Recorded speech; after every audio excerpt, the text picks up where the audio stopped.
I'm going to recite a poem by Hardy called I Look Into My Glass, which is the first line of the poem, in fact. And the reason that I've chosen this poem is that it's really the first poem by Hardy that I remember reading, but it's also pretty much the first poem by anybody that I remember coming across. My parents were not bookish people, and had it not been for a wonderful English teacher, I very much doubt whether I would have spent my life in poetry in the way that I have. When I started doing my A-levels, which in those days were wonderfully uninterrupted by AS levels, it simply didn't exist.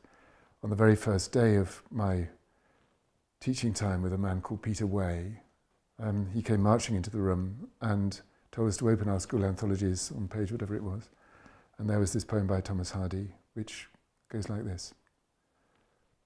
I look into my glass and view my wasting skin and think, would God it came to pass my heart had shrunk as thin. For then I, undistressed by hearts grown cold to me, could lonely wait my endless rest with equanimity. But time, to make me grieve, part steals, lets part abide, and shakes this fragile frame at eve with throbbings of noontide. I remember that poem going into me like a spear. It's very characteristic of Hardy, very simple on the surface, no complicated language, very simple verse forms. I suppose you could say equanimity is a bit of a mouthful as a word, but it's not exactly a recherche word.